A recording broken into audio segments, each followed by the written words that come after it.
Indian PhD student at LSE killed while cycling in London। क्या अर्थ हुआ? Indian भारतीय PhD student, PhD की एक छात्रा एट एलएसई की फुल फॉर्म होती है लंदन स्कूल ऑफ इकोनॉमिक्स। किल का मतलब होता है जान से मारना, हत्या कर देना या फिर जान चले जाना। वाइल साइकिलिंग का मतलब हो गया साइकिल चलाते समय इन लंदन में।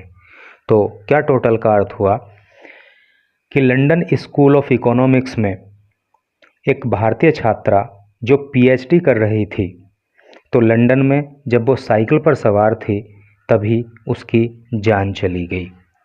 तो चलिए पढ़ते हैं आगे। ये एक फ़ोटो उस छात्रा की आपके सामने है और फोटो के नीचे लिखा है चेस्टा कोचर, यानी कि इनका नाम जो है वो चेस्टा कोचर था। तो चलिए अब जो है डिटेल में पढ़ते हैं न्यूज़ को, तो सारी कहानी पता लगेगी कि क्या हुआ। इंग्लिश भी आपको सीखने के लिए मिलेगी और कुछ ना कुछ इनसे मोटिवेशन भी मिलने वाली है, क्योंकि एक हाईली टैलेंटेड बंदी थी। तो चलिए इधर लंदन, एक 33 ईयर ओल्ड इंडियन स्टूडेंट, एक 33 साल की भारतीय छात्रा फ्रॉम गुड़गांव, जो कि गुड़गांव की रहने वाली थी, परसुइंग हर पीएचडी, जो अपनी पीएचडी पूरी कर रही थी at London school of economics, London school of economics में, जो कि यूके में है, यानी कि यूनाइटेड किंगडम में। वॉज किल्ड, तो उसकी जान चली गई आफ्टर बीइंग हिट, जब उसको टक्कर मार दी गई बाय ए लॉरी, एक लॉरी के द्वारा अर्थात एक ट्रक के द्वारा, वाइल जबकि साइकिल पर सवार थी वो, बैक होम ऑन मार्च 19, यानी कि जब वो साइकिल पर सवार होकर अपने घर 19 मार्च को वापस आ रही थी। तो क्या इस पैराग्राफ का अर्थ हुआ कि एक 33 साल की भारतीय छात्रा जो कि गुड़गांव की रहने वाली थी और लंदन स्कूल ऑफ इकोनॉमिक्स में पीएचडी पूरी कर रही थी, तो जब साइकिल से वो अपने घर वापस आ रही थी तभी एक ट्रक के द्वारा उनको टक्कर मार दी गई और उसी में उनकी जान चली गई। Chesta Kochhar died on the spot, जो ये चेस्टा कोचर थी डाइड, उनकी मृत्यु हो गई ऑन द स्पॉट। स्पॉट का मतलब होता है घटनास्थल, तो घटनास्थल पर ही अर्थात मौके पर ही चेस्टा कोचर की मृत्यु हो गई। हर हस्बैंड, उनके पति प्रशांत, ए सॉफ्टवेयर इंजीनियर, तो उनके पति जिनका नाम प्रशांत है, जो एक सॉफ्टवेयर इंजीनियर हैं, was a few yard ahead of her, तो यार्ड का मतलब होता है गज, अहेड ऑफ का मतलब होता है आगे, तो वो कुछ ही गज आगे थे। फ्यू का मतलब होता है कुछ, तो वो कुछ ही गज आगे थे कोचर के, ऑन हिज बाइक, अपनी बाइक पर, when the accident occurred, accident मतलब दुर्घटना, अकर्ड मतलब घटित हुई।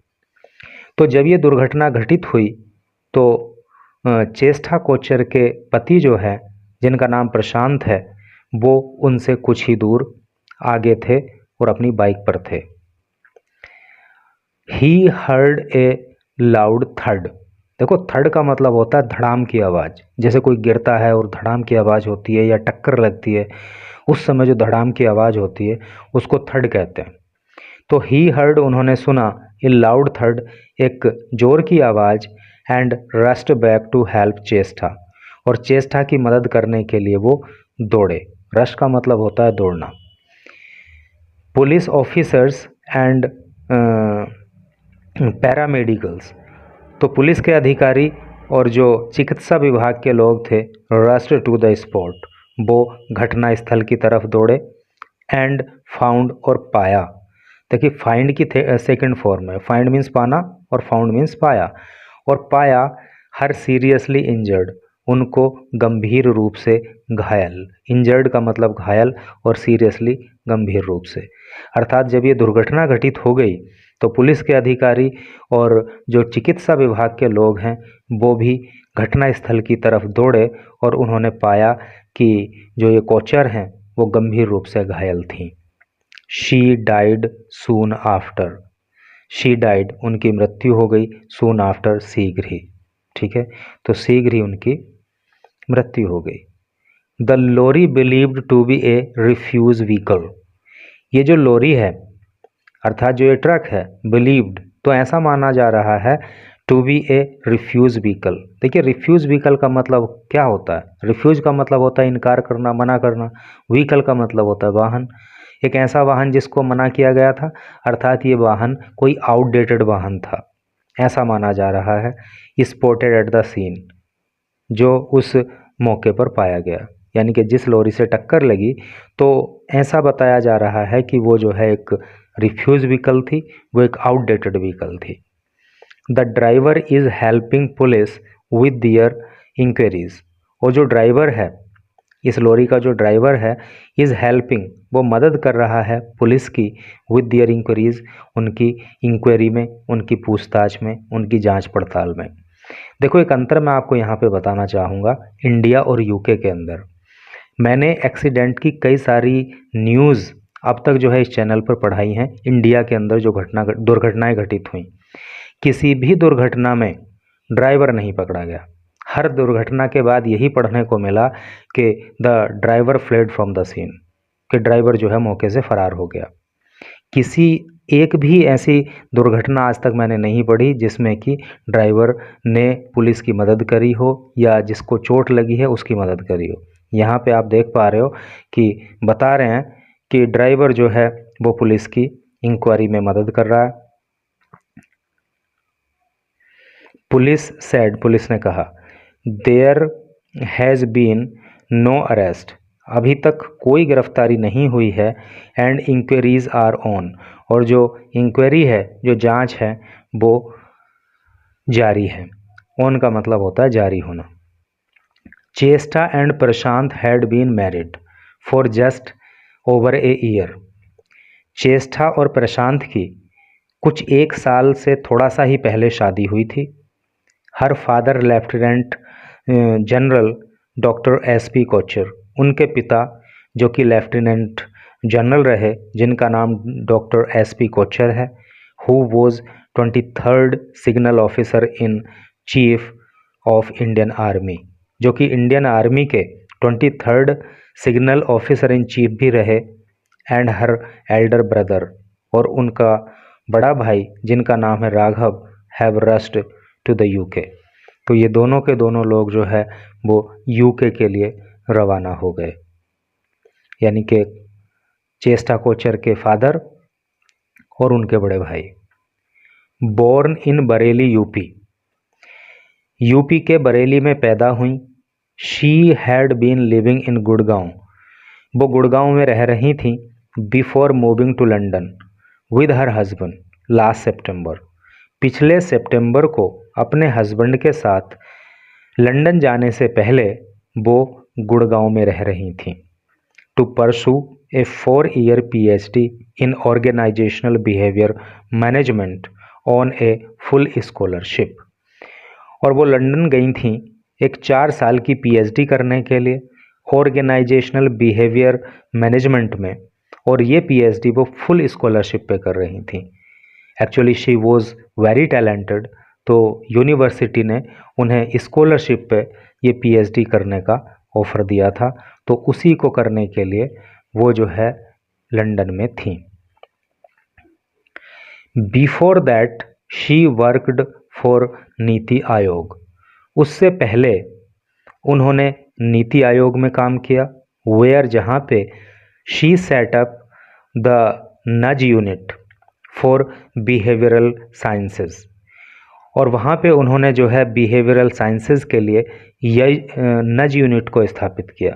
देखो नज यूनिट का मतलब क्या होता है, बिहेवियरल इंसाइट यूनिट को जो है नज यूनिट कहते हैं, यानी कि जो लोगों के व्यवहार को जांचती है, परखती है, उसको जो है जांच परख के वहाँ पे क्या सुधार किया जा सकता है, तो उस तरह का जो टीम काम करती है, जो यूनिट काम करती है, उसको नज यूनिट कहते हैं।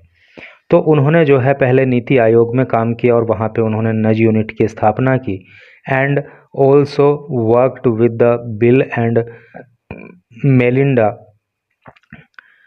Gets foundation.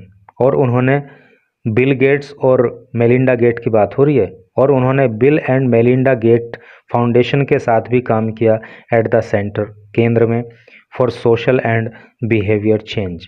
सोशल मतलब सामाजिक और बिहेवियर मतलब व्यवहार अर्थात व्यवहार संबंधी चेंज परिवर्तन के लिए। तो उन्होंने जो है इस फाउंडेशन के साथ मिलकर भी जो है सामाजिक और व्यवहार संबंधी परिवर्तन के लिए काम किया। She studied economics at Delhi University. She उन्होंने स्टडीड पढ़ाई की इकोनॉमिक्स अर्थशास्त्र की at Delhi University Delhi University में।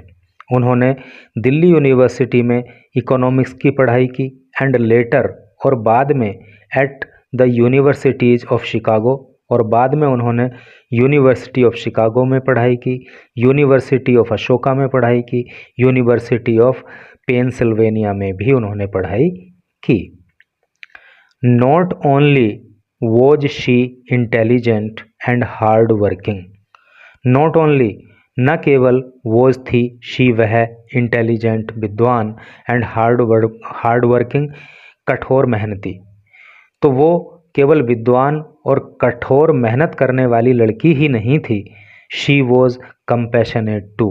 कंपैशनेट का मतलब होता है दयालु या दयावान, टू का मतलब होता है भी, बल्कि वो इसके साथ साथ जो है दयावान भी थी, यानी कि वो विद्वान भी थी, वो कठिन मेहनत करने वाली लड़की भी थी और साथ ही साथ वो दयावान भी थी। हर फादर सेड, उनके पिता ने कहा। Her good nature was infectious. उनका जो अच्छा स्वभाव था वो इन्फेक्शियस था। देखो, इन्फेक्शियस का मतलब होता है संक्रामक। संक्रामक का मतलब आप समझते हो ना कि कुछ बीमारियां होती हैं जो दूसरे के संपर्क में आने से भी दूसरे व्यक्ति को लग जाती हैं, तो उनको इन्फेक्शियस बोलते हैं। तो किसी के स्वभाव का इन्फेक्शियस होना क्या मतलब है कि उनके स्वभाव का दूसरों पर प्रभाव पड़ता था।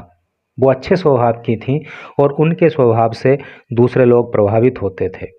शी वॉज पॉपुलर, वो पॉपुलर थी अर्थात लोग उनको जानते थे। एंड हेल्पफुल, और वो दूसरों की मदद भी किया करती थी। And made a mark for her self, और उन्होंने अपनी पहचान बनाई थी एट ए यंग एज, अपनी युवावस्था में ही। She was a nationalist. Nationalist का मतलब होता है राष्ट्रवादी। वो एक राष्ट्रवादी थी। She was very clear in her mind. उनका दिमाग एकदम साफ था, यानी कि बिल्कुल क्लियर उन्होंने सोच रखा था। She would get educated in the UK, कि वो यूके में अर्थात यूनाइटेड किंगडम में, आप ऐसे बोल सकते हो कि ब्रिटेन के अंदर या फिर इंग्लैंड के अंदर, तो उनका दिमाग एकदम बना हुआ था कि उनको यूके में पढ़ाई करनी है and then go back to India, और उसके बाद फिर भारत वापस आ जाना है। We are here to see that we take her remains back in India, he said. और उन्होंने कहा कि अब जरा देखो तो कि हम यहाँ पर हैं और उनकी डेड बॉडी को अब भारत लेकर जाएंगे। कितने दुख की बात है कि सोचा क्या था और क्या हो गया। उन्होंने सोचा था कि लंदन में पढ़ाई करूँगी और आफ्टर दैट जो है इंडिया वापस जाऊँगी, लेकिन अब उनकी डेड बॉडी को हमें इंडिया वापस लाना पड़ेगा, ऐसा करके जो है उनके फादर ने कहा।